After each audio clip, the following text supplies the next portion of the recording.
भद्रं कर्णेभिः शृणुयामदेवाः भद्रं पश्येमाक्षभिर्यजत्राः स्थिरैरङ्गैस्तुष्टुवागुंसस्तनूभिः यशेम देवहितं यदायुः। ॐ शान्तिः शान्तिः शान्तिः। ॐ नमो ब्रह्मादिभ्यो ब्रह्मविद्या सम्प्रदायकर्तृभ्यो वंशऋषिभ्यो नमो महद्भ्यो नमो गुरुभ्यः। सर्वोपप्लवरहितः प्रज्ञानघनप्रत्यगर्थो ब्रह्मैवाहमस्मि ब्रह्मैवाहमस्मि। श्रुतिस्मृतिपुराणानामालयं करुणालयं नमामि भगवत्पादं शङ्करं लोकशङ्करं। शङ्करं शङ्कराचार्यं केशवं बादरायणं। सूत्रभाष्यकृतौ वन्दे भगवन्तौ पुनः पुनः। श्रीमच्छङ्करभगवत्पूज्यपादसद्गुरुभ्यो नमः। वन्दे तं सच्चिदानन्दं यतिवर्यं महामतिं वेदवेदान्तसारज्ञं सद्गुरुं प्रणतोऽस्म्यहम्। सदाहं सम्प्रदायज्ञं संयमीन्द्रं सदाश्रयं सद्गुरो सच्चिदानन्दं सदाचारं समाश्रये। श्री श्री सच्चिदानन्देन्द्र सरस्वती महासद्गुरुभ्यो नमः। अधीः भगवो ब्रह्म। ಏನು ಹೇಳ್ತಾ ಇದ್ರು 58ನೇ ಭಾಷ್ಯ ಆಗಿತ್ತು. ಅಭಿಧಾನ ಪ್ರಾಧಾನ್ಯವಾಗಿ ಅಭಿಧೇಯ ಪ್ರಾಧಾನ್ಯವಾಗಿ ನಿರ್ದೇಶ ಮಾಡಿದಂತಹ ತತ್ವವನ್ನು ಈಗ ಅಭಿಧಾನ ಪ್ರಾಧಾನ್ಯವಾಗಿ ನಿರ್ದೇಶ ಮಾಡ್ತಾ ಇದ್ದೀವಿ. ಯಾಕೆ ಅಂದರೆ ಅಭಿಧಾನ ಮತ್ತು ಅಭಿಧೇಯಗಳ ಸಂಬಂಧವಿಲ್ಲದು ತತ್ವ ಅಂತ ಹೇಳುತ್ತೆ. ಅಂದರೆ ವಸ್ತು ಪ್ರಾಧಾನ್ಯವಾಗಿ ನಿರ್ದೇಶ ಮಾಡಿದ್ದನ್ನು ಈಗ ಹೆಸರನ್ನು ಪ್ರಧಾನವಾಗಿಟ್ಕೊಂಡು ಆ ತತ್ವವನ್ನೇ ನಿರ್ದೇಶ ಮಾಡ್ತಾ ಇರೋದು. ತತ್ವವನ್ನು ತಿಳಿದುಕೊಳ್ಳುವುದಕ್ಕೆ ಇಲ್ಲಿ ಹೇಳ್ತಾ ಇರೋದು ಈ ಜಾಗದಲ್ಲಿ. ಹಾಗೆ ಹೀಗೆ ಉಪಾಸನೆ ಮಾಡಬಾರ್ದು ಅಂತ ಅರ್ಥ ಅಲ್ಲ. ಸ್ವಾಮಿಗಳು ಇಲ್ಲಿ ಹೇಳ್ತಾ ಇರೋದು ಉಪಾಸನೆಗಲ್ಲ. ಆದರೆ ಪ್ರಶ್ನೋಪನಿಷತ್ತಲ್ಲಿ ಇದನ್ನೇ ಬರಲಿಲ್ವೇ? ತಿಸ್ರೋ ಮಾತ್ರ ಮೃತ್ಯುಮತ್ಯ ಪ್ರಯುಕ್ತಾ ಅನ್ಯೋನ್ಯಸಕ್ತ ಅನಭಿಪ್ರಯುಕ್ತ ಅಂತ ಹೇಳಿ ಓಂಕಾರದ ಒಂದು ಮಾತ್ರೆಯ ಉಪಾಸನೆಯನ್ನು ಮಾಡಿದರೆ ಅವನು ಅಂಥದ್ದು ಋಗ್ವೇದವನ್ನು ಇಟ್ಕೊಂಡು ಅಕಾರವಷ್ಟೇ ಇದಾಗಿದೆ ಅಂತ ಹೇಳಿ ಉಪಾಸನೆ ಮಾಡಿದರೆ ಅವನು ಅಂಥದ್ದು ಋಗ್ಭಿರುನ್ನೀಯತೆ ಮನುಷ್ಯಲೋಕ, ಯಜುರ್ಭಿರುನ್ನೀಯತೆ ಅಂತರಿಕ್ಷ ಲೋಕ, ಸಾಮಭಿರುನ್ನೀಯತೆ ದೇವಲೋಕ ಮಾತ್ರ ಅಲ್ವಾ? ಹಾಗೆ ಒಂದೊಂದು ಮಾತ್ರೆಗಳ ಉಪಾಸನೆಯನ್ನು ಮಾಡಿದ್ದರಿಂದ ಅವನಿಗೆ ಒಂದೊಂದು ಫಲವಾಗುತ್ತೆ ಅಂತ ಅಲ್ಲಿ ಹೇಳಿದೆ. ಇಲ್ಲಿ ಹೇಳ್ತಾ ಇರೋದು ಮಾತ್ರ ಇರುವಂತಹ ತತ್ವವನ್ನು ಇದ್ದದ್ದಿದ್ದಾಗ ತಿಳ್ಕೊಳ್ಳೋದಕ್ಕೆ. ಅದನ್ನೇ ಅವರು ಹಿಂದೆ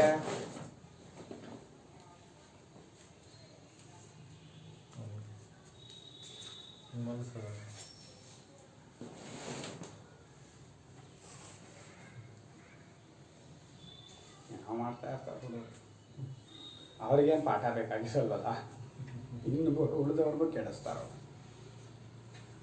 ಅಭಿಧಾನ ಪ್ರಾಧಾನ್ಯವಾಗಿ ಅಲ್ಲ, ಅಭಿಧೇಯ ಅಂದರೆ ವಸ್ತುವನ್ನು ಪ್ರಧಾನವಾಗಿಟ್ಟುಕೊಂಡು ಯಾವ ತತ್ವವನ್ನು ತಿಳಿಸಿದವೋ ಅದೇ ತತ್ವವನ್ನು ಹೆಸರನ್ನು ಪ್ರಧಾನವಾಗಿಟ್ಟುಕೊಂಡು ಓಂ ಎಂಬ ಹೆಸರು, ಅದರಲ್ಲಿ ಅಕಾರ ಉಕಾರ ಮಕಾರ ಮಾತ್ರೆಗಳನ್ನು ಎಚ್ಚರ ಕನಸುಗಳೆಲ್ಲವನ್ನೂ ವ್ಯಾಪಿಸಿಕೊಂಡಿದೆ ಅಂತ ತಿಳಿಸಿ ನಮ್ಮ ಸ್ವರೂಪವು ಎಚ್ಚರ ಕನಸು ನಿದ್ರೆ ಮೂರನ್ನೂ ವ್ಯಾಪಿಸ್ಕೊಂಡಿರೋದ್ರಿಂದ ಮೂರರ ಸಂಬಂಧವೂ ಇಲ್ಲದ ಕೇವಲ ಚಿನ್ಮಾತ್ರ ಸ್ವರೂಪರೇ ನಾವು ಅನ್ನೋದನ್ನು ಅರ್ಥ ಮಾಡಿಸೋದಕ್ಕಾಗಿ ಇಲ್ಲಿ ಹೇಳ್ತಾ ಇರೋದು ಅಂತ ಹೇಳಿದ್ದಾಯಿತು. ಪಾದಗಳೇ ಮಾತ್ರೆಗಳು, ಮಾತ್ರೆಗಳೇ ಪಾದಗಳು. ಆ ಉ ಮ ಎಂಬುದು ಮಾತ್ರೆಗಳು ಅಂತ ಹೇಳುವಾಗ ಆ ಒಂದೊಂದು ಅಕ್ಷರವನ್ನು ಉಚ್ಚರಿಸುವಂತಹ ಸಮಯ ನಿನ್ನೆ ಹೇಳಿದೆ ನಾನು ಅದನ್ನು. ಕಾಲೋಜ್ಜರ ಸ್ವದೀರ್ಘ ಪ್ಲುತಃ ಅಂತ ಹೇಳಿ ಅವರು ಅಲ್ಲಿ ಮಾತ್ರಾ ಕಾಲಗಳನ್ನು ನಿರ್ದೇಶ ಮಾಡಿದ್ದಾರೆ ಪಾಣಿನಿ ಮಹರ್ಷಿಗಳು. ಇಲ್ಲಿ ಆ ಉ ಮ ಅಂತ ಹೇಳುವಾಗ ಆ ಒಂದೊಂದು ಮಾತ್ರೆ ಅಂತ ತಗೊಂಡಾಗ ನಿಮಗೆ ಆ ಅನ್ನೋದೊಂದು ಹೆಸರಾಗುತ್ತೆ, ಒಂದು ಅಕ್ಷರವಾಗುತ್ತೆ. ಅದು ಎಚ್ಚರ ಅನ್ನುವಾಗ ಒಂದು ವಸ್ತು ಥರ ತೋರುತ್ತೆ ಅಲ್ವಾ? ಹಾಗೆ ನಮಗೇನು ಅನ್ನಿಸ್ತಾ ಇದೆ ಅದನ್ನೇ ಹೇಳ್ತಾ ಇದ್ದಾರೆ. ಆದರೆ ಇಲ್ಲಿ ಓಂ ಎಂಬುದು ಹೆಸರೂ ಅಲ್ಲ, ಎಚ್ಚರ ಅನ್ನೋದೊಂದು ವಸ್ತುನೂ ಅಲ್ಲ. ಯಾಕೆ ಅಂದರೆ ಎಚ್ಚರ ಅಂತ ಒಂದು ವಸ್ತು ನಿಜವಾಗಿ ನೀವು ನೋಡೋಕ್ಕಾಗಲ್ಲ. ಆ ತತ್ವಕ್ಕಿಂತ ಬೇರೆಯಾಗಿ ಆ ತತ್ವಕ್ಕಿಂತ ಬೇರೆಯಾಗಿ ಎಚ್ಚರ ಅನ್ನೋ ವಸ್ತು ನೋಡೋಕ್ಕಾಗದೇ ಇರೋವಾಗ ವಸ್ತುಗಳು ಅನ್ನೋದು ಯಾವ್ದಾದ್ರು ರೂಪದಲ್ಲಿ ತೋರಬೇಕು, ಅದಕ್ಕೆ ಹೆಸರು ಇರಬೇಕು. ಆ ತೋರಿಕೆಗೆ ಯಾವ ತೋರಿಕೆ ನಿಜವಾಗಿಲ್ಲ ಅಂತ ಆದಮೇಲೆ ಅದಕ್ಕೆ ಒಂದು ಹೆಸರು ಅನ್ನೋದು ಹೊಂದಲ್ಲ. ಆದ್ದರಿಂದ ತತ್ವ ವಸ್ತು ಮತ್ತು ಹೆಸರು ಅಥವಾ ಆಕಾರ ಹೆಸರು ಇಲ್ಲದಂಥದ್ದಾಗಿದೆ ಅಂತೇಳಿ ತಿಳಿಸ್ಕೊಡೋದಕ್ಕೆ ಅನುಕೂಲವಾಗುತ್ತೆ. ಇಲ್ಲಿ ಹೇಳ್ತಾ ಇರೋದೆಲ್ಲವೂ ತತ್ವವನ್ನು ತಿಳಿಸುವುದಕ್ಕೆ ಇರುವಂತಹ ಕ್ರಮವೇ ಹೊರತು ಇಲ್ಲಿ ಯಾವ ಉಪಾಸನೆಗೆ ಈ ಜಾಗದಲ್ಲಿ ಹೇಳಿಲ್ಲ. ಇದನ್ನೇ ಇಟ್ಕೊಂಡು ಉಪಾಸನೆ ಮಾಡ್ತೀವ್ರಿ ಏನು ತಪ್ಪು ಅಂತ ಹೇಳಿದ್ರೆ ತಪ್ಪು ಅನ್ನೋಕ್ಕೆ ಬರಲ್ಲ. ಆದರೆ ಏನಾಗುತ್ತೆ ಅಂದರೆ ಇನ್ನೂ ಹೆಚ್ಚಿನದಾದದ್ದನ್ನು ಹೇಳ್ತಾ ಇದೆ ಅಂತ ಅಷ್ಟೇ. ಇಲ್ಲಿ ಮುಂದೆ ಮಂತ್ರ ಹೇಳುವಾಗ ಅದಕ್ಕೊಂದು ಫಲವನ್ನು ಹೇಳಿದೆ, ಹೀಗೆ ತಿಳಿದುಕೊಳ್ಳೋವನಿಗೆ ಹೀಗಾಗತ್ತೆ ಅಂತ. ಫಲವನ್ನು ಹೇಳಿರೋದ್ರಿಂದ ಇದು ಉಪಾಸನೆ ಅಂತಲೂ ಕೆಲವರು ಹೇಳಿದ್ದಾರೆ.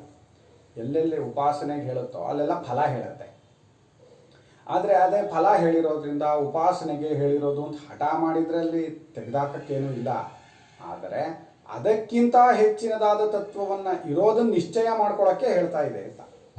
ಅದಕ್ಕೆ ಜಾಸ್ತಿ ಗಮನ ಕೊಟ್ಟರೆ ಅದೇ ಪ್ರಯತ್ನದಲ್ಲಿ ಉಪಾಸನೆ ಮಾಡೋಕ್ಕೂ ಅಷ್ಟೇ ಪ್ರಯತ್ನ ಹಾಕಬೇಕು. ಅದೇ ಪ್ರಯತ್ನದಲ್ಲಿ ತತ್ವವನ್ನೇ ನಿಶ್ಚಯ ಮಾಡ್ಕೋಬೋದು. 59ನೇದು ಅಲ್ವಾ? ತತ್ರ ವಿಶೇಷ ನಿಯಮ ಕ್ರಿಯತೆ.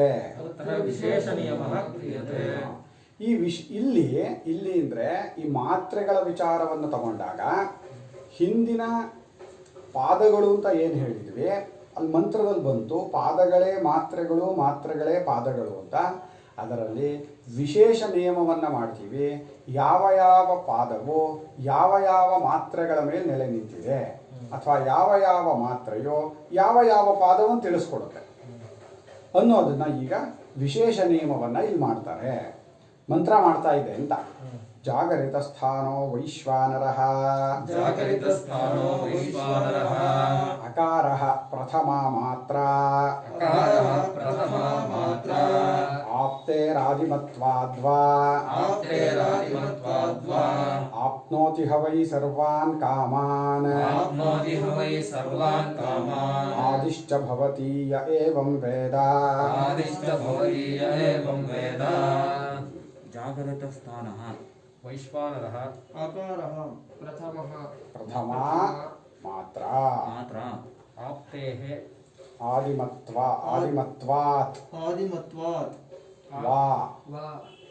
ಆಪ್ನೋತಿ ವೈ ಸರ್ವಾನ್ ಕಾಮಾನ್ ಆದಿಃ ಚ ಭವತಿ ಯಹ ಏವಂ ವೇದ. ಜಾಗರಿತ ಸ್ಥಾನನಾದ ವೈಶ್ವಾನರನು ಹಿಂದೆ ಹೇಳಿದ್ದೀವಿ ನಾವು ಅದನ್ನ. ಜಾಗರಿತ ಸ್ಥಾನೋ ವೈಶ್ವಾನರಃ ಅಂತ ಹಿಂದೆ. ವೈಶ್ವಾನರನು ಇಡೀ ಎಚ್ಚರವನ್ನೇ ತನ್ನ ಸ್ಥಾನವಾಗಿ ಉಳ್ಳವನು ಅಂತ. ಆ ವೈಶ್ವಾನರನು ಎಚ್ಚರವನ್ನು ಸ್ಥಾನವಾಗಿ ಉಳ್ಳವನು ಅಂದರೆ ವೈಶ್ವಾನರನು ಅಂತ ಹೇಳುವಾಗ ಅಲ್ಲಿ ತೋರಿ ಬರುವ ಚೈತನ್ಯ ಆ ಜಾಗರಿತ ಅನ್ನೋವಾಗ ಎಚ್ಚರ ಅವಸ್ಥೆ ಅದೆರಡೂ ಬೇರೆ ಬೇರೆ ಅಲ್ಲ ಅಂತಲೂ ಹಿಂದೆ ಹೇಳಿದ್ದೀವಿ. ಯಾಕೆ ಅಂದರೆ ಆ ಚೈತನ್ಯಕ್ಕಿಂತ ಬೇರೆಯಾಗಿ ಆ ಅವಸ್ಥೆಯನ್ನು ತೋರಲ್ಲ. ಇನ್ನು ಚೈತನ್ಯವೂ ಕೂಡ ವಿಶೇಷವಾಗಿ ತೋರ್ಕೊಳ್ಳೋದಕ್ಕೆ ಅವಸ್ಥೆ ಬೇಕು. ಇಲ್ಲಾಂದರೆ ಚೈತನ್ಯ ಮಾತ್ರವಾಗಿ ಸಾಮಾನ್ಯ ರೂಪದಲ್ಲಿ ಇರುತ್ತೆ. ಅಲ್ಲೆಲ್ಲಾದರೂ ವಿಶೇಷವಾಗಿ ತೋರ್ಕೊಳ್ತು ಅಂದರೆ ಯಾವುದು ವಿಶೇಷವಾಗಿ ತೋರಿ ಬರ್ತಾ ಇದೆಯೋ ಇಲ್ಲಿ ಈ ಎಲ್ಲ ರೂಪದಲ್ಲೂ ತೋರಿ ಬರ್ತಾ ಇರೋದು ಅದೇ ಚೈತನ್ಯವೇ. ಅದರಿಂದ ಚೈತನ್ಯ ಮಾತ್ರವನ್ನೇ ವಿಶೇಷವಾಗಿ ನೋಡ್ತಾ ಇರೋದೇ ತಪ್ಪು ತಿಳುವಳಿಕೆ. ಆದರೆ ಈ ಚೈತನ್ಯ ಎಲ್ಲಿವರೆಗಿದೆ ಎಚ್ಚರದಲ್ಲಿ ಕೇಳಿದರೆ ಇಡೀ ಎಚ್ಚರ ರೂಪದಲ್ಲಿ ತೋರ್ತಾ ಇರೋದು ಅದೇ. ಎಚ್ಚರವೇ ಇದಕ್ಕೆ ಸ್ಥಾನ. ಎಚ್ಚರದ ಎಲ್ಲ ಸ್ಥಾನದಲ್ಲಿಯೂ ಇವನು ಇದ್ದೇ ಇದ್ದಾನೆ ಅಂತ. ಆದ್ದರಿಂದ ಆ ಜಾಗರಿತ ಸ್ಥಾನನಾದ ವೈಶ್ವಾನರನು ಏನಿದ್ದಾನೆ ಅದಕ್ಕೆ ಅವನನ್ನು ಇಡೀ ಎಚ್ಚರ ರೂಪದಲ್ಲಿ ಬರ್ತಾ ಇದ್ದಾನೆ ಅಂತ ಅರ್ಥ ಮಾಡಿಸೋದಕ್ಕೇನೆ ಅವನಿಗೆ ಮೂರ್ಧೈವ ಸುತೇಜಾಹ ಚಕ್ಷುರ್ ವಿಶ್ವರೂಪ ಪ್ರಾಣಃ ಪೃಥಗ್ವತ್ಪಾತ್ಮ ಅಂಥೇಳಿ ಅವನ ರೂಪವನ್ನು ತ್ರಿಭುವನಗಳ ರೂಪ ಅದು. ಯಾರನ್ನು ನಾವು ಎಚ್ಚರವಾಗಿದ್ದೇನೆ ಅಂತ ನಾವು ಹೇಳ್ಕೊಳ್ಳುವಾಗ ನಾವು ಚೈತನ್ಯ ಸ್ವರೂಪರು ತಾನೆ. ಆ ನಮ್ಮ ಚೈತನ್ಯಕ್ಕೆ ಎಂಥ ರೂಪ ಅಂದರೆ ನಾವು ಯಾವುದೋ ಒಂದು ರೂಪ ಕೊಟ್ಟಿದ್ದೀವಿ, ಇದಿಷ್ಟೇ ಅಲ್ಲ ಕಣಪ್ಪ. ನೀನು ಎಚ್ಚರವಾಗಿರೋದ್ರಿಂದ ಇಡೀ ಎಚ್ಚರದಲ್ಲಿ ನೀನೇ ತೋರ್ತಾ ಇರೋದ್ರಿಂದ ನಿನ್ನ ತಲೆ ಜುಲೋಕ, ನಿನ್ನ ಕಾಲು ಭೂಮಿ, ಇಡೀ ಎಲ್ಲವೂ ನಿನ್ನೊಳಗೆ ತೋರ್ತಾ ಇರೋದು ಅಂಥೇಳಿ ನಮ್ಮನ್ನು ಅಂಥ ಉಪಾಸನಾ ಪ್ರಕರಣದಲ್ಲಿ ಹೇಳಿದಂತಹ ಮಂತ್ರವನ್ನು ತಗೊಂಬಂದು ಆಚಾರ್ಯರು ಅದು ವೈಶ್ವಾನರ ವಿದ್ಯೆಯಲ್ಲಿ ಹೇಳಿರೋದು. ಅದೇ ವೈಶ್ವಾನರನೇ ಇಲ್ಲಿ ಎಚ್ಚರದಲ್ಲಿ ನೀನೇ ಆಗಿದ್ದೀಯಾ. ಇಡೀ ಎಚ್ಚರದಲ್ಲಿ ತೋರ್ತಾ ಇರೋ ನೀನು ಅಷ್ಟು ನಾನು ಅನ್ಕೋ. ಅವಾಗ ನಿನ್ಗೆ ಅರ್ಥವಾಗುತ್ತೆ ತತ್ವವನ್ನು ಅರ್ಥ ಮಾಡ್ಕೊಳಕ್ಕೆ, ಇಲ್ಲಾಂದ್ರೆ ಅರ್ಥ ಆಗಲ್ಲ. ಇದಿಷ್ಟೇ ನಾನು ಅಂದ್ಕೊಂಡಾಗ ತತ್ವವನ್ನು ಸರಿಯಾಗಿ ಗುರುತಿಸೋಕ್ಕೆ ಆಗಲ್ಲ. ಇದಕ್ಕೆ ತಕ್ಕಂತೆ ಗುರುತಿಸ್ತಾನೆ ತತ್ವವನ್ನು. ಆದರೆ ನೀನು ಏನಾಗಿದೆಯಾ ಅಂತ ಸಂಪೂರ್ಣವಾಗಿ ನೋಡ್ಕೋ, ಆವಾಗ ತತ್ವವನ್ನು ಗುರುತಿಸೋದಕ್ಕೆ ಇನ್ನೂ ಒಂದು ಪಾದ ಆಗುತ್ತದು ಅಂತ ಹೇಳಿದ್ರಲ್ವಾ. ಅಂಥ ಜಾಗರಿತ ಸ್ಥಾನನಾದ ವೈಶ್ವಾನರನು ಏನಿದ್ದಾನೆ ಅವನು ಇಲ್ಲಿ ಓಂಕಾರ ಅನ್ನೋದನ್ನು ನಾಮಪ್ರಧಾನವಾಗಿ ಅಭಿಧಾನ ಪ್ರಧಾನವಾಗಿ ತಗೊಳ್ಳುವಾಗ ಆ ವಸ್ತು ಪ್ರಧಾನ ನಿರ್ದೇಶನದಲ್ಲಿರುವ ವೈಶ್ವಾನರನು ವಿಶ್ವನು ಇಲ್ಲಿಯ ಅಕಾರವೆಂಬ ಮೊದಲನೆಯ ಮಾತ್ರೆಯಾಗಿದ್ದಾನೆ. ವಸ್ತು ಪ್ರಧಾನದ ನಿರ್ದೇಶದಲ್ಲಿ ಯಾವನಿಗೆ ನಾವು ವೈಶ್ವಾನರ ಅಂತ ಹೇಳಿದ್ವೋ ಅದನ್ನೇ ಹೆಸರನ್ನು ಪ್ರಧಾನವಾಗಿ ಇಟ್ಕೊಂಡು ನಿರ್ದೇಶ ಮಾಡುವಾಗ ಆ ತತ್ವದ ಮೊದಲನೆಯ ಪಾದ ಮಾತ್ರೆ ಎಂಬುದು ಅಕಾರವಾಗಿದೆ, ವೈಶ್ವಾನರನಾಗಿದ್ದಾನೆ. ಅದ್ಯಾಕೆ ವೈಶ್ವಾನರನು ಅಕಾರ ಅಂತ ಯಾಕೆ ಹೇಳಿದ್ರಿ ನೀವು ಅಂತ ಕೇಳಿದರೆ ಆಪ್ತೇಹೇ ಆದಿಮತ್ವಾದ್ವಾ ಅಂದರು. ವೈಶ್ವಾನರ ಅನ್ನುವಾಗ ಅವನ ರೂಪ ಎಷ್ಟು ವಿಶಾಲವಾಗಿ ವ್ಯಾಪಿಸಿಕೊಂಡಿದೆ ಹೇಳ್ತಲ್ವ ಹಿಂದೆ. ಅವನು ಸಂಪೂರ್ಣವಾಗಿ ಇಡೀ ಎಚ್ಚರದ ಸ್ಥಾನನು. ಎಚ್ಚರದ ಎಲ್ಲವೂ ಇವನೊಳಗೆ ಇರೋದು ಅಂತ ಒಂದು. ಎಚ್ಚರವು ಇವನನ್ನು ಸ್ಥಾನವಾಗಿ ಉಳ್ಳದ್ದಾಗಿದೆ ಅಂದರೆ ಇಡೀ ಎಚ್ಚರಿಗೆ ಈತನು ಆಧಾರ ಅಂತ ಒಂದು. ಎಚ್ಚರದಲ್ಲಿ ಇವನು ತೋರುತ್ತಾನೆ ನವಾಗ